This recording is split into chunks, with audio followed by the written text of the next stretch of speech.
into this.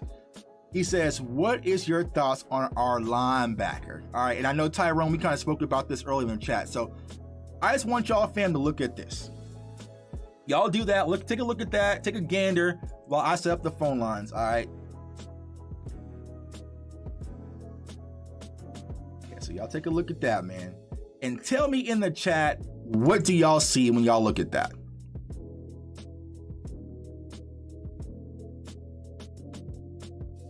What you are seeing is that Micah Parsons is much more impactful when he is coming off the edge and when he's in pass rush. So I know a lot of people, we've gone back and forth on this on my channel. I was in Big Game James, so look to Big Game James's chat. They're like, Tuck, you can't move him to DN.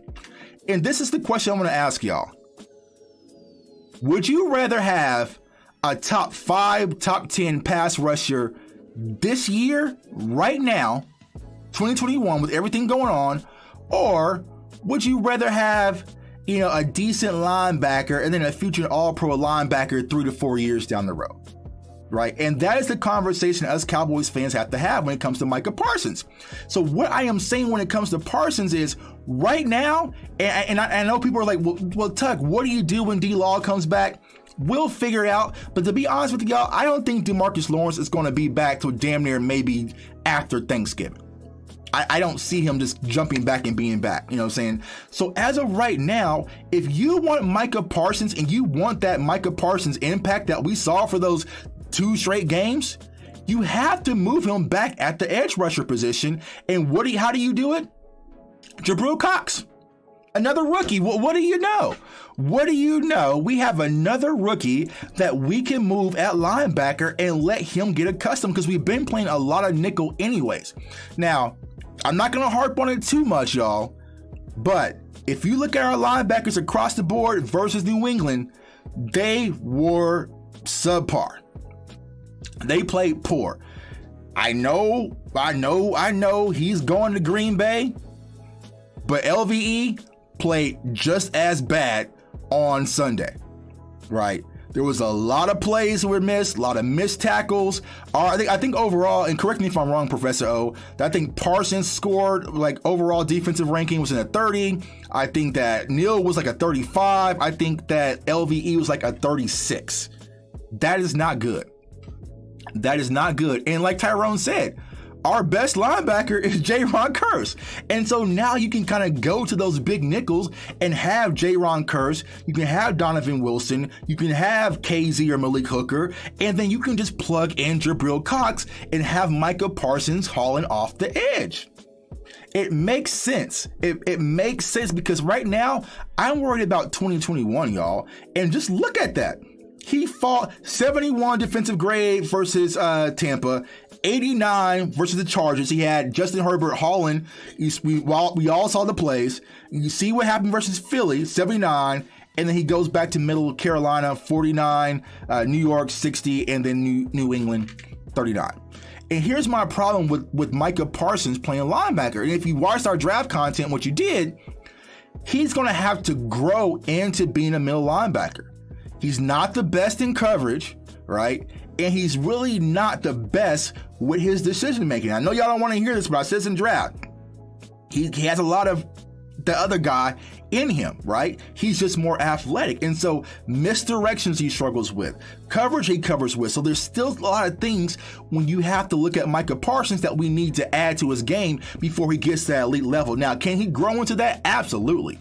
But as of right now, y'all, you put him off that edge and you have him chasing after Kirk Cousins. You put him off that edge. You have him coming after Pat Mahomes and Derek Carr and getting that pressure. Because once you add that amongst with what you have on the other side and Randy Gregory, our defense looks a lot different.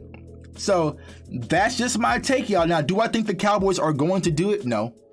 They're going to leave him at middle linebacker. But I feel like if you want the real Micah Parsons impact that had us all screaming and jumping on couches, you have to put him off the edge. And so you got to be more creative with having him coming forward, and not just in the A gap, not just in the A and the B gap, off the edge, because that's where the pressure comes from. And if you go back and you watch that play where Randy Gregory knocked Mac Jones' head off, Randy Gregory was coming off the edge, and then you had Micah Parsons coming off the edge, but he also took an inside pass rush move. Mac Jones had nowhere to go. He was going to get clipped regardless, and that's what you do. When you have Micah Parsons, you have Randy Gregory, you have Osa, you could put your Jabril Cox at linebacker and add J-Ron Curse at linebacker. You turn up the speed to a whole nother level that we never have at Cowboys Nation. So that's what I would do. Do I think they're going to do it, y'all? No, but I just wanted to talk about that. Yeah, Steve says LVE is not physical enough to be the difference maker. Yeah, King James LVE was pissing me. Yeah, and that's what I'm saying. It's like I don't want to harp on LVE too much because I think he's a great person, a great leader. But for all the people that had so much to say about the guy who went to Green Bay, that energy should be exactly the same when it comes to LVE. Now, I know one got paid and one's probably not going to be extended, but damn it, his play, he was a liability out there on Sunday. A horrible liability out there on Sunday, man. So, it's going to be interesting to see how the Cowboys move forward. But for Jabril Cox to kind of have the play he did versus New York, where he kind of, he didn't give Daniel Jones a concussion, but to see the way his closing speed was, for him to only really get one rep on Sunday, I need a lot more Jabril Cox out there, man. We need to let him go. So that's where I'm at with that. Let's see here. I'm going to turn on the phone lines, y'all, so feel free to call in, holler at your boy, man. Like I said, we're just going to chop it up, keep it real casual. Let's see here. So Jack Shiver says, okay, interesting point. Why you guys call in? Hold on, let me see here. Let me make sure I got this. All right, good. Yeah, so feel free to call in 425-436-6361 and use the code 233-233 and press pound to holler at your boy, man. Call in, man. So Connor Williams. Now, I know yesterday, for some reason, it seems to be the conversation of what to do with the offensive line, right? Terrence Steele, hats off to Terrence Steele. He's played great in the absence of La'el Collins. But when La'el Collins comes back, La'el Collins is our starting right tackle. I know that Terrence Steele played great. He did his job. He did well. He's not La'el Collins, y'all. He's not. He's not.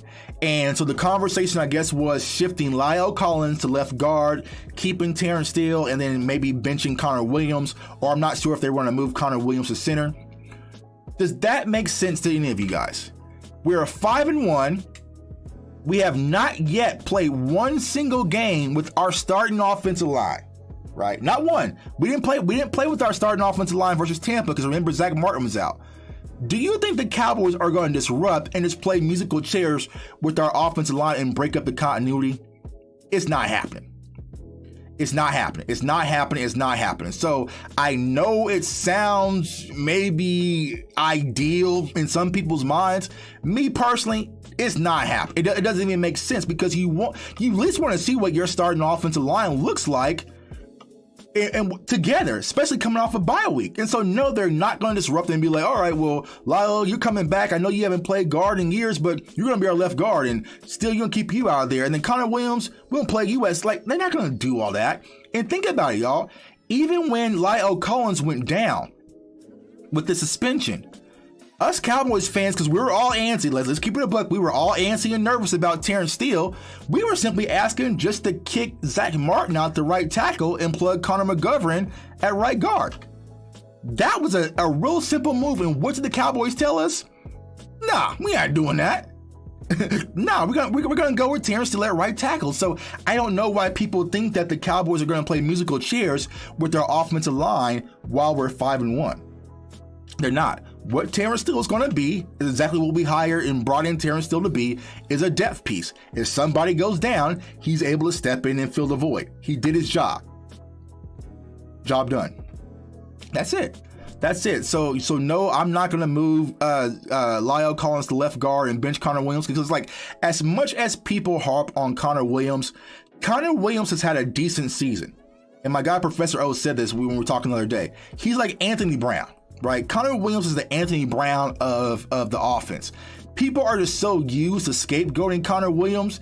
Even when he's playing decent, he's still the issue. Like, Connor Williams sucks. He's horrible because he did have some holding calls on Sunday. It is what it is. But Tyron Smith had some holding calls on Sunday too as well. Right, but if you look at things in a nutshell, Connor Williams is